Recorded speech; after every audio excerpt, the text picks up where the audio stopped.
उदाहरण के लिए जैसे पवित्र हिंदू धर्म के अंदर हम मानते रहे और मानते हैं जब तक ये ज्ञान नहीं होता कि भगवान शिव जी और उनकी धर्मपत्नी पार्वती जी इकट्ठे ही रहते थे एक ही परिवार में, और सबसे ज्यादा दर्शन पार्वती ही किया करती थी, लेकिन कल्याण नहीं हुआ। कल्याण हुआ उसका जब उनको भगवान शिव ने वो मंत्र दिया और पार्वती जी ने जाप किया, तब उनका उतना कल्याण हुआ जितना भगवान शंकर जी के द्वारा दिए गए मंत्र से होना है। लेकिन वो कंप्लीट मोक्ष नहीं है। फिर भी जो विषय है उसी से चलते हैं। कहने का भाव ये है कि भगवान के दर्शन पुण्यकर्मी प्राणी को ही होते हैं, लेकिन संत जो बताते हैं, परमात्मा जो ज्ञान देकर जाते हैं, उसके अनुसार साधना करने से ही मोक्ष होगा।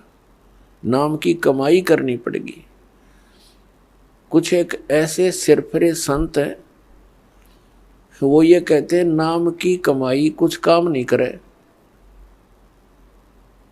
नाम का जाप करने की कोई आवश्यकता नहीं, सतगुरु पार कर देगा।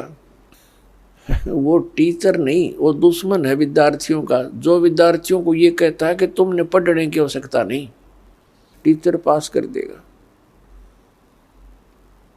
और ये अपने आप में संत भी कहते हैं, और श्रद्धालु इनके पास भी इकट्ठे होकर के संत मान करके इनके गुणगान करते हैं, इनके विचार सुनते हैं, फॉलोअर बन जाते हैं।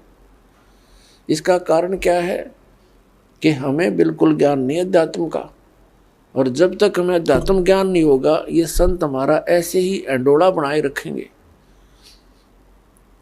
किसी ने 4 अटपट बातें अलग से कर दी, हमने ऐसा लगेगा कि ये पूर्ण संत है। तो दास का उद्देश्य है कि आप जी को अध्यात्म ज्ञान से इतना परिचित करवा दूं कि आप किसी से भ्रमित ना हो सके।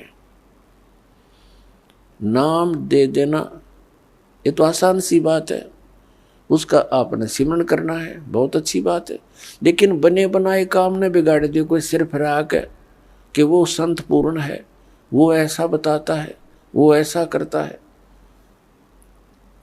तो आप जी उनको इस ज्ञान के आधार से अपने सतर से ही रिजेक्ट कर दो कि नहीं, आप भ्रमित हैं, आप जी को ज्ञान नहीं। तो पुण्यात्माओं, अपना अनुभव बताना अच्छी बात है, लेकिन वो अनुभव उन सदग्रंथों से मेल खाता हो। जैसे एक थ्योरी होती है, जैसे बच्चे प्रैक्टिकल करते हैं लैब में, तो प्रैक्टिकल करने से पहले उनको एक लिखित विधान, उसकी प्रक्रिया दी जाती है। फिर बच्चे उनको पढ़ते हैं कि कौन सी कैसे कैसे करना है, उसको पढ़कर फिर वो प्रैक्टिकल करते हैं। तो ये ज्ञान जो है ये एक थ्योरी है, यानी ये लिखित जानकारी है जो प्रैक्टिकल हम करने जा रहे हैं। जिनकी थ्योरी ही गलत है तो प्रैक्टिकल भी ऑटोमेटिकली गलत होगा। तो हमारे जो सदग्रंथ है ये हमारी थ्योरी है, और परमात्मा के जो साधन उसमें वर्णित है वो करना हमारा प्रैक्टिकल है। फिर उनके करने से जो उपलब्धि होगी वो भी सदग्रंथों में लिखा हुआ है। फिर वो बताने की आवश्यकता कैसे पड़ेगी, अपना अनुभव बताओ। तो इस प्रकार ये भ्रमित व्यक्ति कदम कदम पर बैठे हैं, भ्रमित करने वाले। श्रद्धालुओं की कमी नहीं, श्रद्धालु को तो परमात्मा की एक विशेष कसक होती है, और वे परमात्मा के लिए भटक रहे हैं। आत्मा जब से मालिक से बिछुड़ी है, इसको उसी समय से उसकी आवश्यकता महसूस हो गई थी। जिस भक्त आत्मा ने सृष्टि रचना सुन रखी है, तो उनको ज्ञान है कि पहले तो हम अपनी स्वेच्छा से इस काल भगवान के साथ लग गए और भगवान से विमुख हो गए। और जिसमें ये प्रकृति दुर्गा देवी जी इस काल भगवान के पास छोड़ी गई, उसी समय से इस काल ने हमारे साथ दुर्व्यवहार प्रारंभ कर दिया। और उसी दिन से और आज तक हमें सिवाय परेशानी के यहाँ कुछ नहीं मिला। तो उसी समय इसको महसूस हो गया था, इस दुर्गा को पुकार की थी, भगवान मुझे बचा ले। अपने पैर पे कुआड़ा मार के हम यहाँ आए हैं और पुकार करते हैं, भगवान बचा ले। अभी तक हम उस भगवान से प्रार्थना करते रहे जो हमें दुखी तो कर सकता है, सुखी नहीं कर सकता। वो कौन है? ये ब्रह्म है, ज्योति निरंजन काल है, जिसके लोक में हम यहाँ रह रहे हैं। और इसके 3 पुत्र हैं, रजगुण श्री ब्रह्मा जी, सतगुण श्री विष्णु जी और तमगुण श्री शिव जी। हम इनसे भी अर्ज करते हैं, हमारी रक्षा करो। ये अपनी रक्षा नहीं कर सकते, क्योंकि ये सक्षम नहीं है, ये समर्थ नहीं है। ये भी अपने कर्म के दंड को ही भोगते हैं। और इनको इतना ही अधिकार दिया हुआ है कि जो जैसे कर्म करेगा वैसा ही फल तुम दे सकते हो, इससे हटकर आप कुछ नहीं कर सकते। ये केवल हमें अपना किया कर्म ही दे सकते हैं। और ये काल भगवान के अधीन हैं, ये विवश हैं और अपने ही ये भाई बहन हैं। इनकी पिछले पुण्य कर्म अधिक हैं, इनको उच्च पोस्ट प्राप्त मिल गई इस ब्रह्मांड की। लेकिन ये आपके साथी हैं, दुश्मन नहीं। लेकिन ये विवश हैं, इस काल भगवान के संकेत के बगैर ये कुछ नहीं कर सकते।